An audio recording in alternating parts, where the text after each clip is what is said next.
अस्सलाम वालेकुम जी।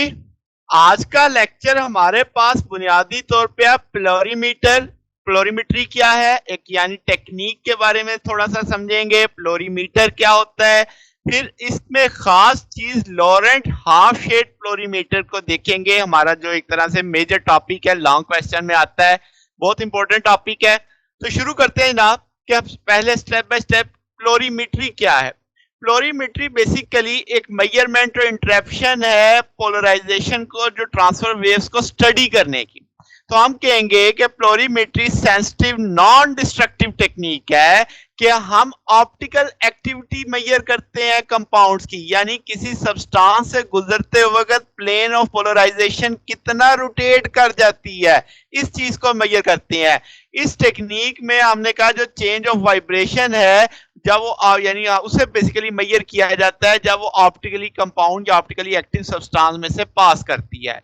तो सादा सा मतलब, हमने ऑप्टिकल एक्टिव मटेरियल से गुजरते वक्त जो पोलराइज बीम में रोटेशन आई थी, उस रोटेशन को मेजर करना है।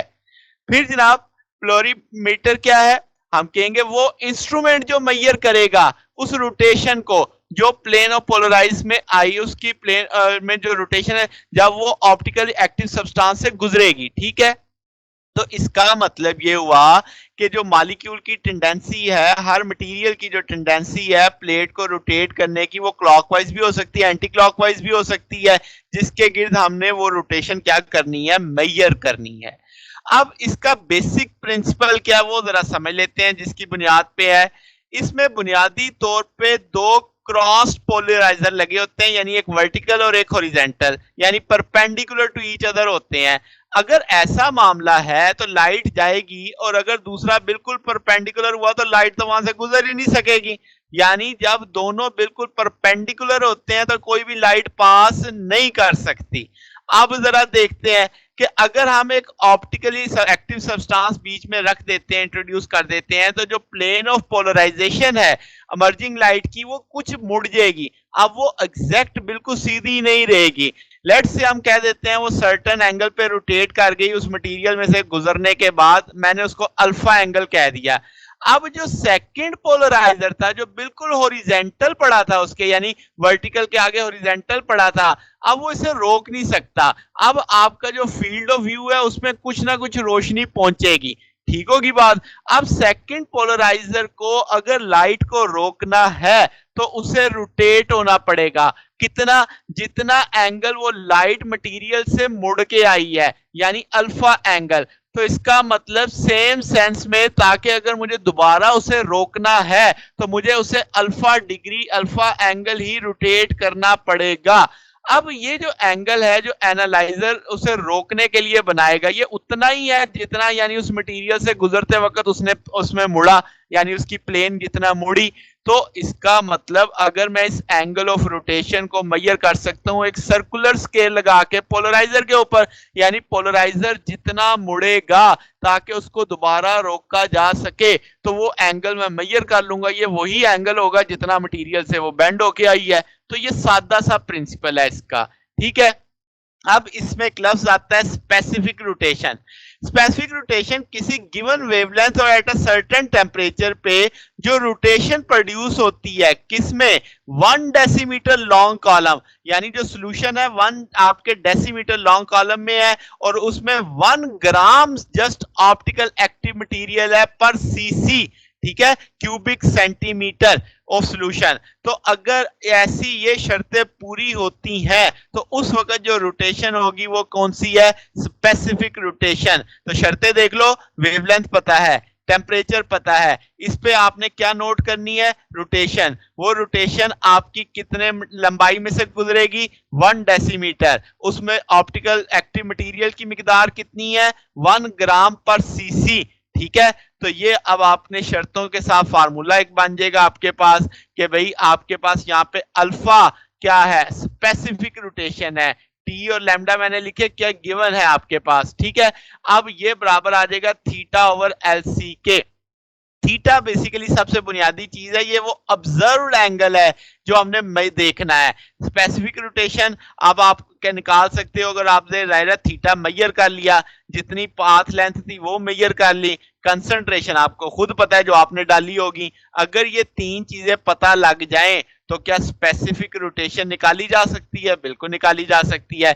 आप इसका उलट भी कह सकते हो कि अगर आपको specific rotation for a given material की पता है, एल और सी निकाल के आप उसका थीटा देख सकते हो, मगर हमें तो थीटा वो इंस्ट्रूमेंट खुद देगा, एल हमें वहां से मेजर हो जाएगा, सी हमने खुद उसमें कंसंट्रेशन डाली होगी, तो स्पेसिफिक रोटेशन हासिल हो जाएगी।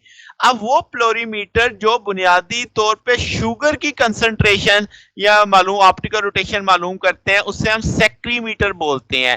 ठीक हो गया, ये खास तौर पे यानी कंसेप्ट यही है, सारा कुछ यही है, मगर शुगर के लिए जब इस्तेमाल होगा तो उसे हम सेक्रीमीटर बोलेंगे। अब जो हमारा मेन टॉपिक है, उस ये पढ़ के जब हम इस तक पहुंचेंगे तो बहुत सारी चीजें हमारी आसान हो जाएंगी। लॉरेंट हाफ शेड फ्लोरीमीटर, अब इसकी कंस्ट्रक्शन पहले देखते हैं। आपके पास आप देखो एक लाइट सोर्स है, ऑर्डिनरी लाइट आ रही है, निकोल प्रिज्म के साथ हमें पता है यहाँ पे रे दो हिस्सों में टूट जाती है, ई रे और ओ रे आप यहाँ पे रोक लेते हैं, ई रे गुजर जाती है। इसके आगे हाफ शेड प्लेट पड़ी है, इसका फंक्शन हमने डिटेल में पढ़ना है, अभी तो मैं सिर्फ कंस्ट्रक्शन बता रहा हूँ। इसके आगे ग्लास ट्यूब पड़ी है, ग्लास ट्यूब में आपको यहाँ पे बल्ज से दिख रहे हैं, ये इसलिए होता है कि अगर कोई एयर है तो वो यहाँ पे डिपॉजिट हो जाए, जब लाइट हमारी पास करे वो उसके रास्ते में ना आए एयर वगैरह। फिर इसके बाद एक और निकोल प्रिज्म है जो कि रोटेट कर सकती है, आपको दिख रहा है यहाँ पे, ये यहाँ पे एनालाइजर का काम करेगी, इसके बाद ये ऑब्जर्वर हम तक पहुंच जाएगी। तो ये बेसिक रे डायग्राम आपके सामने आ गई लॉरेंट हाफ शेड फ्लोरीमीटर की। अब इसमें किसने क्या काम करना है, यही हमारा टॉपिक है असल में। तो पहले तो कितने निकोल प्रिज्म्स हैं? दो, इनको नाम दे लो N1 और N2। ये N1 हो गया, N1 क्या है? Polariser, okay. N2 क्या है? एनालाइजर। ये बात समझ हो गई। अब क्या जनाब, अब आपके पास N1 ये था, इसके बाद क्या है? Half shade plate. तो मैं इसे हाफ शेड डिवाइस फिल वक्त कह देता हूं। तो ये क्या होती है? इसका आधा हिस्सा क्वार्ट्ज का होता है जिसने आधा व्यू कवर किया होता है, और बकिया आधा ग्लास प्लेट होती है।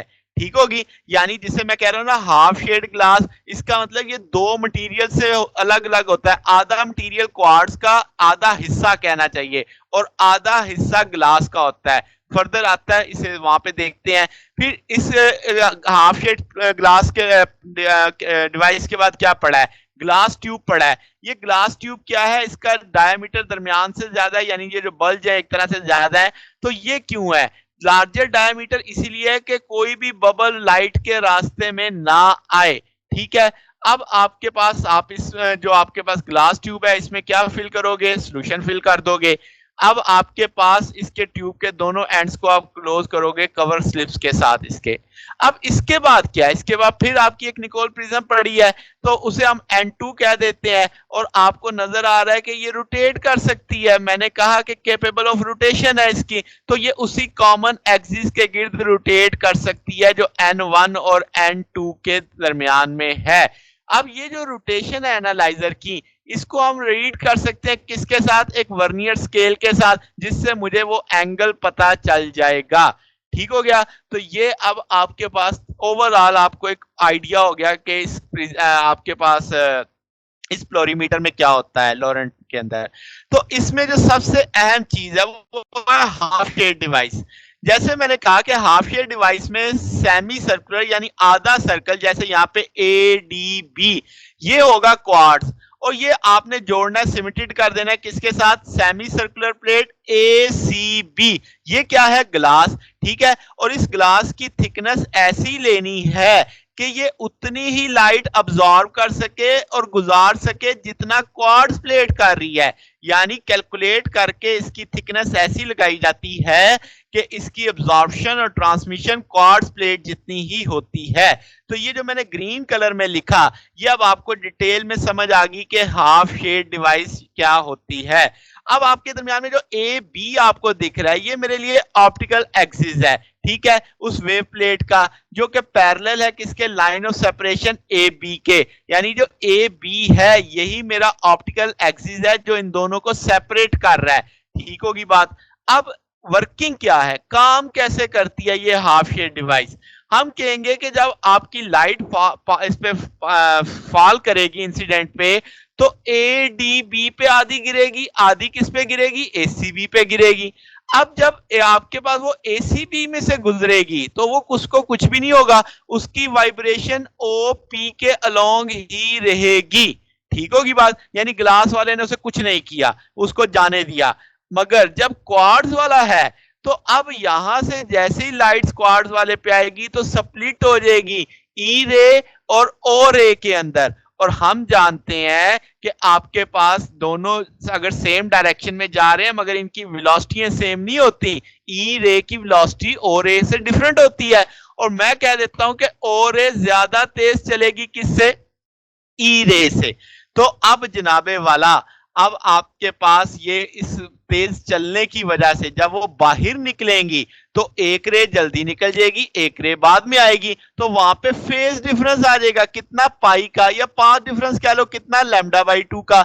यानी ई रे और ओ रे के बीच में एक पाथ डिफरेंस या फेज डिफरेंस पैदा हो चुका है। अब इस फेज डिफरेंस की वजह से जो ऑर्डिनरी कंपोनेंट है वो टक्कर खा के, यानी 180 का चेंज आ रहा है ना, तो वो रिवर्स हो जाएगा। मतलब कि अगर आपका इब्तदाई पोजीशन ऑर्डिनरी की ओ एन थी, यहां से देखो जरा इसके लिहाज से ओ एन थी, तो वो अब टक्कर खा के यानी वो आपके पास रिवर्स होने के बाद क्या हो चुका होगा, ओ एम हो चुका होगा। ठीक होगी बात, यानी उसमें 180 का चेंज आ चुका है।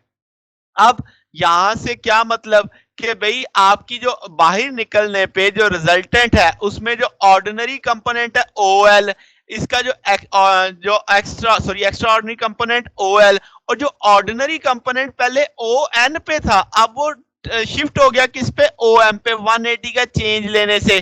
तो रिजल्टेंट ओ पी आ गया आपके पास।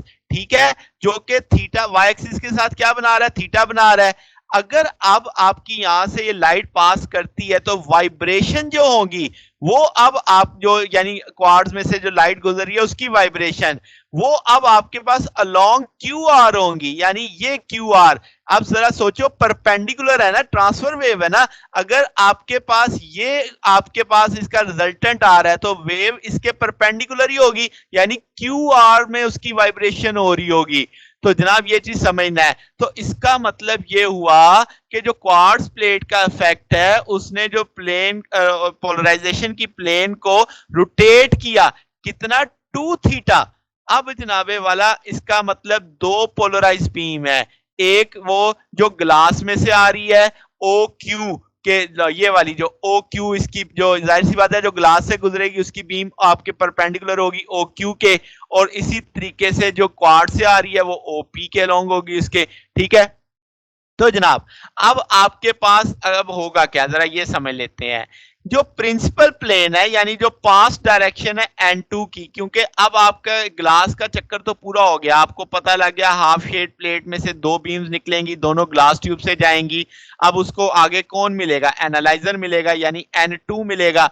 अब वो N2 का चक्कर समझना है कि N2 जो एनालाइजिंग नाइकोल है अगर वो पैरेलल हुआ किसके, QOR के, यानी कि आपके पास QOR इस तरफ हुआ, इसके पैरेलल हुआ, तो जो लाइट ग्लास के हाफ से होगी वो तो गुजर जाएगी, यानी OR वाला पोर्शन तो गुजर जाएगा, मगर जो क्वार्ट्ज वाली लाइट है वो रुक जाएगी क्योंकि उसकी परपेंडिकुलर डायरेक्शन होगी आपके पास। तो इसका मतलब ये होगा कि आपके पास सिर्फ हाफ ग्लास जो ब्राइटर होगी किसके लिहाज से, क्वार्ट्ज के लिहाज से। असल में सारा कंसेप्ट ये है कि जिस जगह वो पैरेलल है वाइब्रेशन उसके परपेंडिकुलर है, ये चीज बस समझनी है आपने। तो आपके पास ग्लास में तो मसला ही कोई नहीं, ग्लास ने तो उसको जाने देना है, क्वार्ट्ज के वो जब वो परपेंडिकुलर होगी वो उसे रोक लेगा। तो इसलिए ग्लास अब आपके पास ब्राइटर होगा किससे, क्वार्ट्ज से।